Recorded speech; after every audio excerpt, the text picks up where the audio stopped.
Bonjour à tous et bienvenue sur Crypto Flash, la chaîne de l'actualité crypto. Bien sûr, aujourd'hui on va parler du BTC, de l'Ether.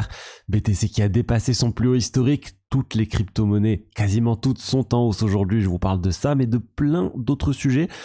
On va parler d'Ethereum avec une mise à jour importante qui devrait arriver. Ça vient d'être annoncé, L1ZKVM. Je vais aussi vous parler de bonnes nouvelles autour du piratage de GMX. On va parler de Donald Trump.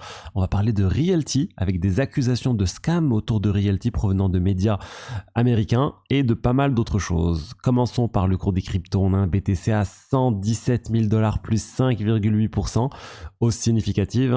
On a dépassé le plus haut historique. On peut le voir ici.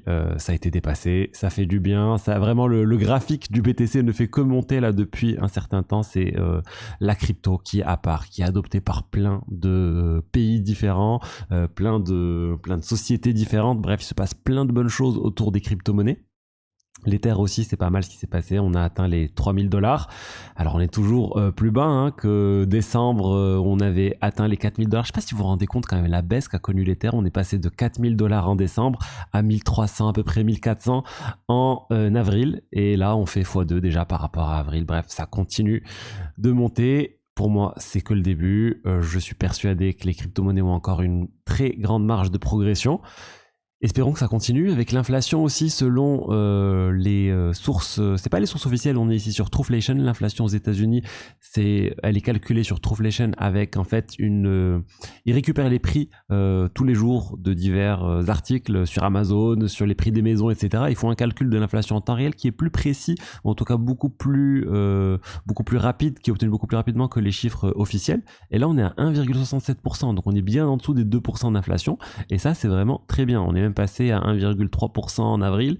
Donc l'inflation a l'air plutôt sous contrôle et pour moi il n'y a pas de doute que les chiffres officiels vont finir par baisser aussi et que la Fed finira par faire baisser les taux directeurs. Imaginez, on est à des niveaux très hauts pour les marchés boursiers, les marchés crypto alors que les taux directeurs sont toujours élevés. Donc vraiment beaucoup de belles choses à venir pour les cryptos.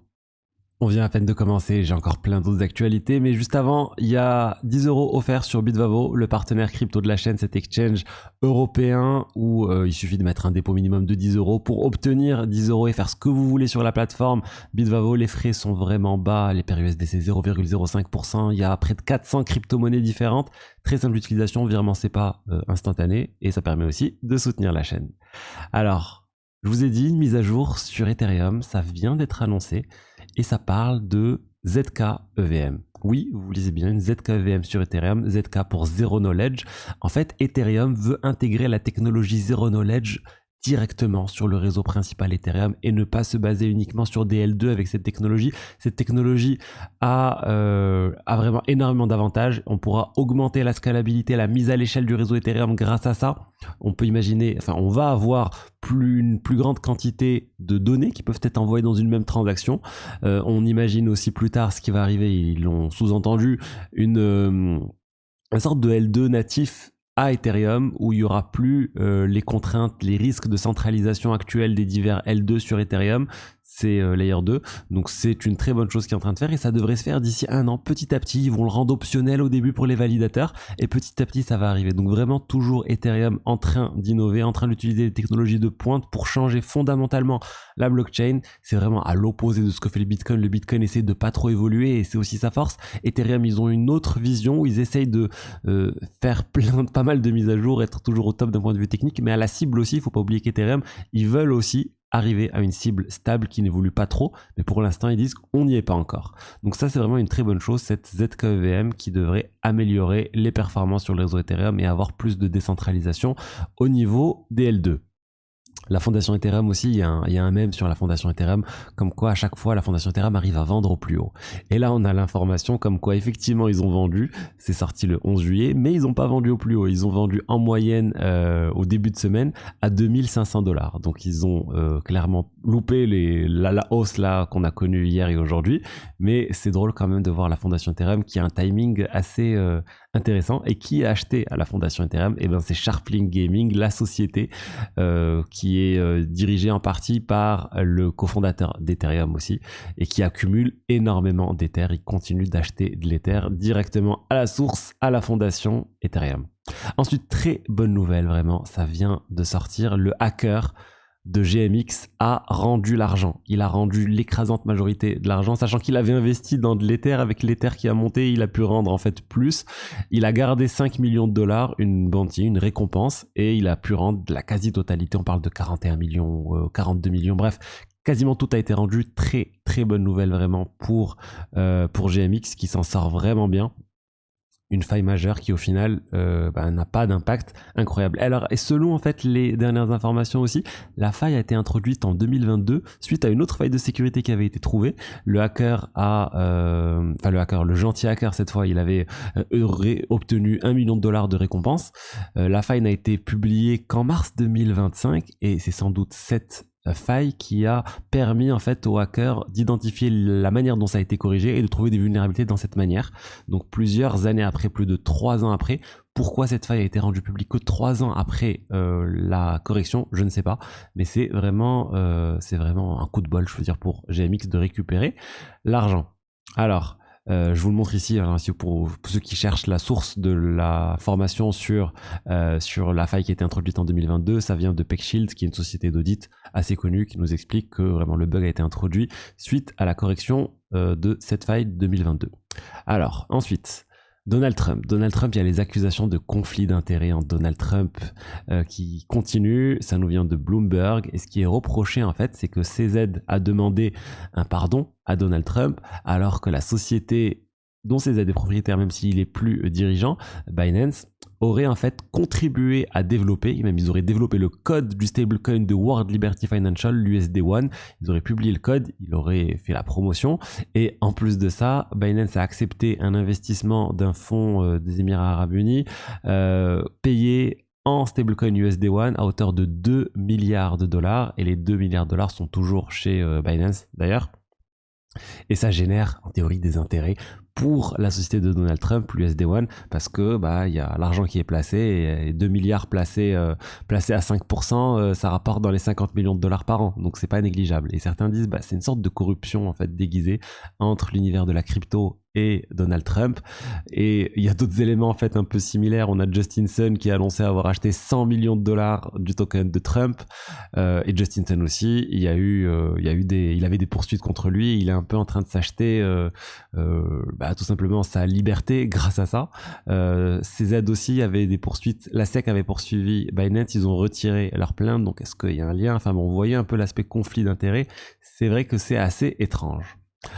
Ensuite, Realty, je pense que vous connaissez Realty, la société de tokenisation de l'immobilier. Et je vous ai parlé il y a quelques jours, quelques semaines, ils avaient des problèmes avec leur maison à Détroit qui n'était pas suffisamment entretenue. Realty avait fait une communication sur le sujet. Mais là, honnêtement, c'est beaucoup plus inquiétant ce qui est en train d'être présenté. Ça nous vient de Outlier Media, c'est un journal à Détroit, spécialisé dans la ville de Détroit, qui raconte énormément de choses. Et en fait, ce qu'il nous raconte, c'est que Realty aurait vendu des actions, des parts, des tokens dans des maisons alors qu'ils n'étaient pas encore propriétaires de ces maisons. Ça, c'est le premier point inquiétant.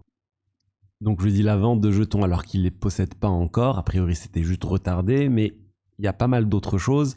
Ils auraient payé les dividendes, les loyers, alors qu'ils n'avaient pas collecté les loyers associés. Donc, d'où vient cet argent de loyer? Alors qu'il y a 20% de taux des maisons qui sont inoccupées, alors qu'ils affichent 2%. Encore une fois, là, je fais que lire ce que nous dit cet article.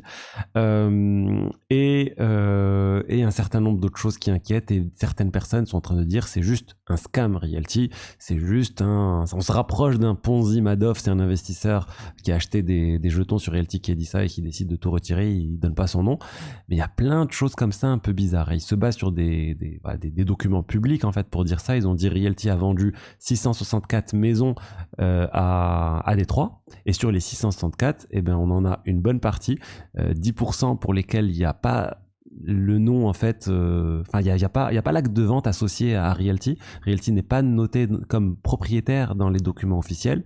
Il y a un gros pourcentage où Realty n'est pas listé comme la personne qui doit payer les impôts sur ces entités. Du coup, pourquoi est-ce que c'est juste des problèmes administratifs ou autres? Mais il y a un point aussi que j'ai trouvé un peu bizarre, c'est il liste en fait un propriétaire qui a vendu pas mal de maisons à une entité qui les a revendues à Realty pour 55 000 dollars, alors que lui les a vendues pour 20 000 dollars. Donc imaginez, vous avez une maison à Détroit, elle vaut 20 000 dollars, elle est vendue pour 20 000 dollars à une entité qui les revend à Realty pour 55 000 dollars. Et ensuite, Realty affiche des loyers de 10% sur ces 55 000 dollars, alors que c'est pas du tout le prix du marché. Et en fait, l'investisseur en question qui a vendu les 45 maisons à l'intermédiaire dit que c'est impossible de générer 10% de rendement, surtout au prix auquel ça a été vendu. C'est juste une impossibilité. C'est pas possible. Du coup, d'où viennent ces rendements? Et l'autre point, je vous ai dit, la société Realty a dit qu'ils avaient uniquement 2% de vacances locatifs, alors que quand le journal est allé voir les relevés postaux, il tombe plus à du 20% de vacances locatives. Donc, c'est assez étrange. Realty, le problème aussi pour ceux qui veulent vendre, c'est qu'on peut pas vendre toutes les maisons d'un coup. Il y a une quantité maximum avec laquelle on peut sortir petit à petit. La liquidité n'est pas assurée. Donc s'il y a tout le monde qui veut retirer, je pense que ça va pas passer. Et c'est pour ça que les gens sont en train de dire que c'est peut-être un gros scam géant. Moi, je pense pas que ce soit uniquement un scam géant parce que ça a commencé avec les journaux de Détroit qui enquêtaient sur les mauvaises conditions des locataires et de l'entretien des maisons de Realty. Donc ça veut dire qu'ils sont propriétaires quand même de maisons. La question en fait, c'est est-ce qu'ils sont pas en mode réserve fractionnaire? Est-ce qu'ils ont pas 80% ou 70%, mais au final sur les 10 ou 20% de maisons restantes, il y a un problème. Encore une fois, cet article est en train de montrer des choses étranges. Il faudrait voir comment Realty va expliquer tout ça. Mais personnellement, si j'étais investi sur Realty, avec toutes ces informations-là et avec tout ce qu'on a vu par le passé dans le marché crypto, FTX qui chute du jour au lendemain et Celsius aussi, etc. Là, honnêtement, je recommande de sortir, si vous pouvez sortir petit à petit de Realty, de sortir, quitte à perdre une petite perte, par exemple, je sais pas, sur les marchés secondaires. Même les marchés secondaires, c'est un peu compliqué. Voilà, de récupérer ce qui est récupérable, parce que dans le pire des cas, on a pu voir des choses catastrophiques se passer. Encore une fois, moi, j'ai pas d'éléments concrets sur Realty. Je vous donne cet article et je mets des pincettes parce que oui, je fais attention. Mais voilà, j'ai essayé d'être le plus factuel possible et de vous donner mon avis sur le sujet.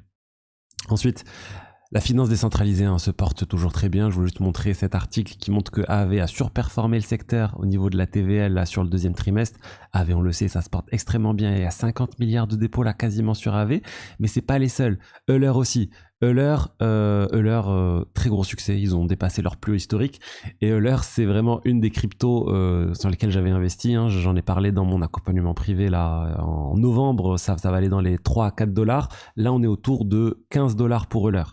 Donc vraiment, la finance décentralisée, je sais que je vous la présente souvent comme une manière de générer du rendement sur vos cryptos, mais pour moi, la finance décentralisée, c'est aussi un moyen de découvrir de nouveaux projets avant tout le monde, découvrir les nouvelles innovations, découvrir les nouvelles méthodes qui vont permettre aux gens de générer du rendement, d'emprunter de l'argent, etc. Et c'est pour ça que j'apprécie vraiment particulièrement la DeFi. Je trouve que c'est un narratif qui est clairement sous-coté et que j'investis aussi dans la DeFi. Et voilà, si c'est quelque chose qui vous intéresse, n'hésitez pas à réserver un appel avec moi, soit pour vraiment générer du rendement, soit pour apprendre à analyser et découvrir des nouveaux projets crypto, donc souvent de DeFi, avant que tout le monde en parle.